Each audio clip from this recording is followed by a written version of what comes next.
అందరికీ నమస్కారం. ఓం శ్రీ మాత్రేయ నమః. ప్రేమ చిహ్నం అనగానే మనకు మొదట గుర్తొచ్చేది ఆగ్రాలోని తాజ్‌మహల్. షాజహాన్ తన భార్య ముంతాజ్ గుర్తుగా నిర్మించిన ఈ కట్టడం ఒక సమాధి. కానీ దీనికంటే దాదాపు 600 సంవత్సరాల ముందే దక్షిణ భారతదేశంలో ఒక మహారాజు తన ప్రేయసి కోసం ఏకంగా ఒక పవిత్ర దేవాలయాన్ని నిర్మించారనే అద్భుత నిజం ఎంతమందికి తెలుసు?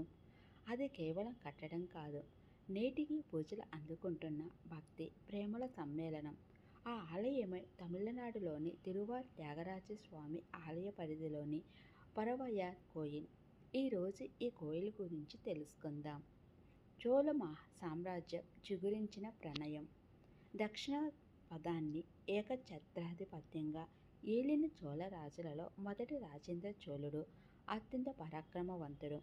గంగైకొండ చోళపురాన్ని నిర్మించిన ఈ చక్రవర్తి తిరువారుకు చెందిన పరవై నంగె అనే శివభక్తురాలైన నత్తకి ప్రేమలో పడ్డారు. వారి పవిత్ర అనురాగానికి ప్రతీకగా ఆమె కోరిన మేరకు తిరువారూరులో వెలిసిన ఇటుకల ఆలయాన్ని అద్భుతమైన రాతి దేవాలయంగా పునర్మించారు. 2 ఏళ్ల శ్రమ, టన్నుల కొద్ది బంగారం. ఈ ఆలయ నిర్మాణం క్రీస్తు శకము 1028లో ప్రారంభమై కేవలం 2 ఏళ్ల వ్యవధిలో అంటే క్రీస్తు శకం 1030 నాటికి పూర్తయింది. ఈ ఆలయ వైభవాన్ని చాటి చెప్పే చారిత్రక ఆధారాలు నేటికి తిరువారూర్ శాసనాల్లో స్పష్టంగా కనిపిస్తాయి. ఈ ఆలయం కోసం ఆ కాలంలో వాడిన సంపద వివరాలు తెలిస్తే నిజంగా మీరు ఆశ్చర్యపోతారు. అంతరాలయం నుంచి వెలుపల ఉన్న కలశం వరకు బంగారు పూత పోయించారు.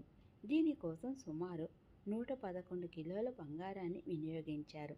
అంతేకాదు, గర్భగుడి తలుపులు, స్తంభాల కోసం 42,000 తులాల రాగిని వినియోగించారు.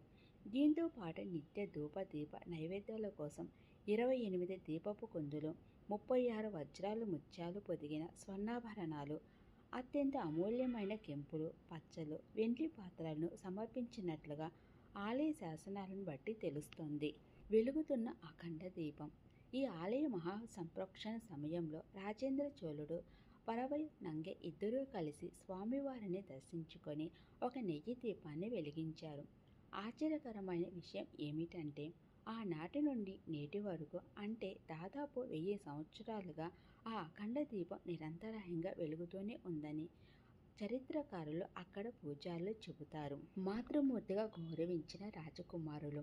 రాజేంద్ర చోళుడి అనంతరం ఆయన కుమారులు కూడా ఈ ఆలయాన్ని ఎంతో భక్తితో చూసుకున్నారు.